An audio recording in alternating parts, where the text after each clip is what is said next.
Selamat pagi anak-anak kami sekalian. Bagaimana kabar kalian pagi ini?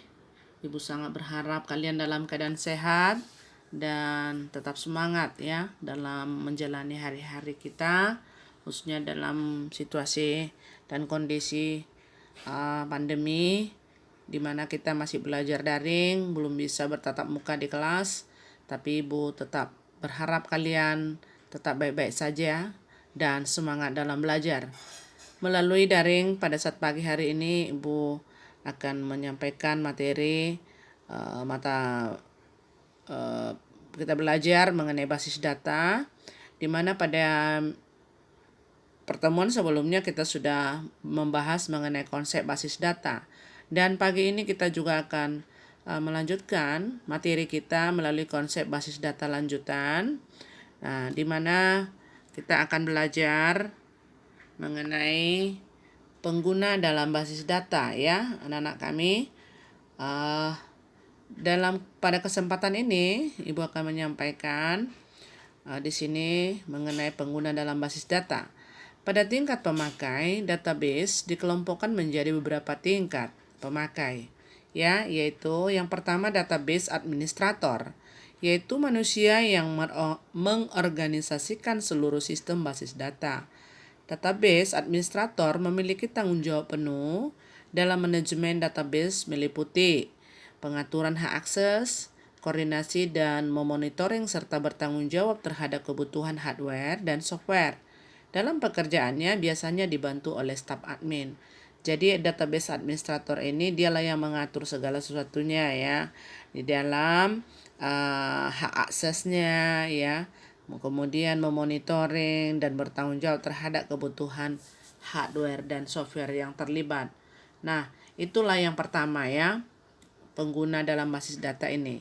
Kemudian yang kedua adalah database designer. Adalah manusia yang bertugas merancang dan mengembangkan database. Database designer bertanggung jawab dan dalam identifikasi data yang tersimpan dalam database, menentukan struktur data yang tepat untuk disimpan dalam database. Database designer memerlukan koordinasi akan kebutuhan user database. Nah, ini jadi bagaimana dia bisa merancang. Kalau desainer itu biasanya kan merancang, namanya desain. Desain dari kata desain, merancang ya, atau mengembangkan database. Itulah tugas daripada database designer. Nah, kemudian yang berikut adalah application programmer. Ialah pengguna yang berinteraksi dengan basis data melalui data manipulation language ya, atau disebut dengan DML. DML meliputi program yang ditulis dalam bahasa pemrograman induk yang dipakai. Jadi data manipulation language itu adalah bahasa, language bahasa ya. Jadi bagaimana untuk bisa mengubah. Jadi kalau dikatakan memanipulasi itu artinya mengubah, menyisip, memperbaiki ya, menyusun. Nah, seperti itu ya. Itu dia. Jadi bagaimana dia bisa berinteraksi melalui DML ini, itulah tugas daripada aplikasi programmer atau program aplikasi ya, programmer aplikasi. Nah, jadi kita berbicara mengenai orangnya ini ya, yang bertugas, itu maksudnya anak-anak kami ya. Kemudian yang berikut adalah end user, adalah pengguna yang memanfaatkan atau membutuhkan akses ke database melalui query, kemudian menambah, merubah, menghapus, maupun membuat report database. End user ini dia pemakai. Jadi bagaimana dia bisa memanfaatkan atau membutuhkan akses ya ke dalam database tersebut. Jadi misalnya dia menambah ya, atau merubah, menghapus dan lain sebagainya. Nah, itulah tugas daripada end user ya. Yang berikut kita lanjutkan ya. End user dapat dikategorikan. Jadi end user tadi kan ya sudah kita katakan dia bagaimana dia bisa memanfaatkan atau membutuhkan akses ke dalam database itu. Nah, juga terbagi ya, yaitu yang pertama adalah casual end user atau pengguna tak tetap atau user mahir. Pengguna yang tidak selalu mengakses database, tapi kadang memerlukan informasi terbaru, ya, berinteraksi dengan sistem tanpa modal program, hanya menggunakan query untuk akses dan manipulasi data yang telah disediakan oleh DBMS. Tahukah kalian apa singkatan daripada DBMS? Yaitu Database Management System.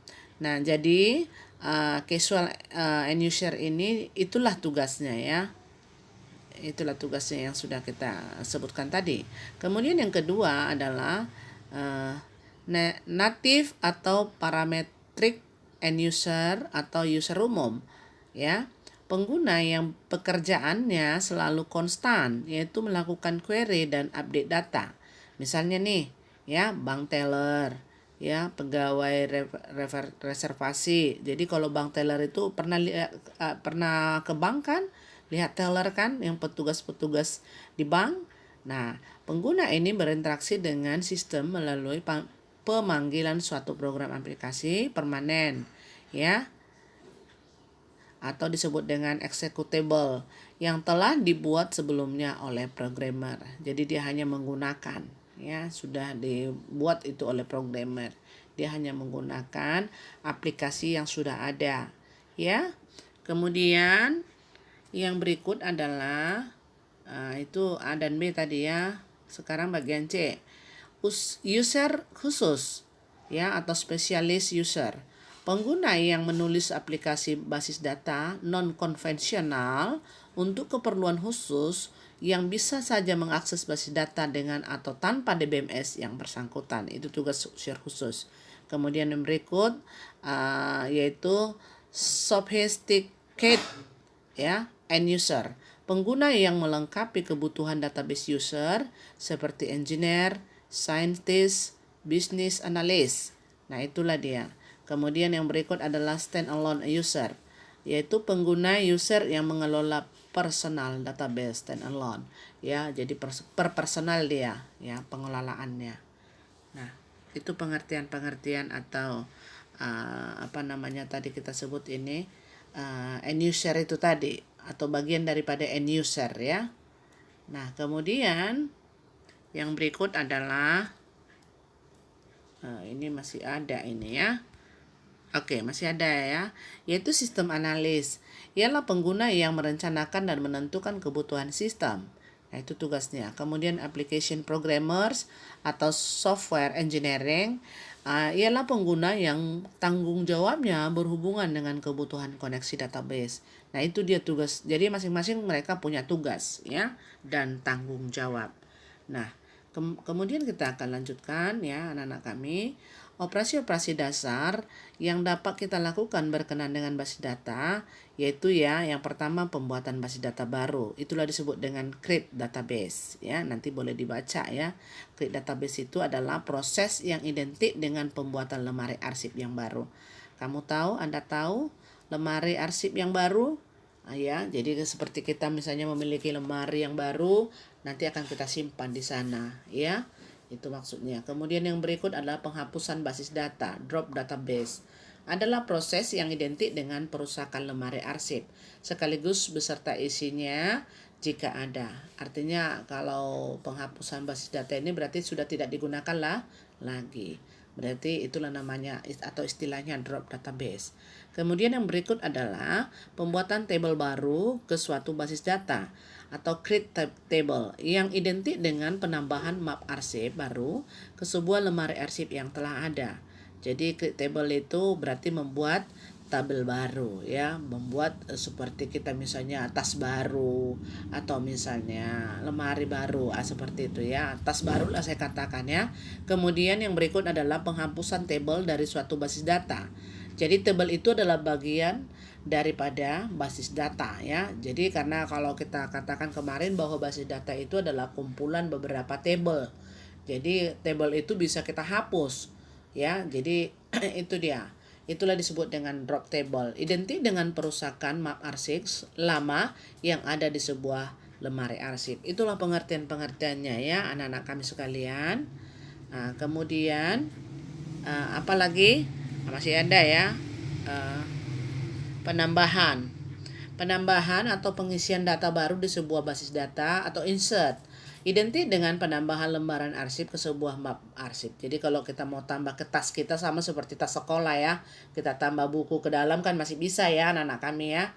Tas sekolah itu tempat apa? Tempat untuk menyimpan buku. Seperti itu juga lemari arsip ini, basis data ini. Seperti itu ya.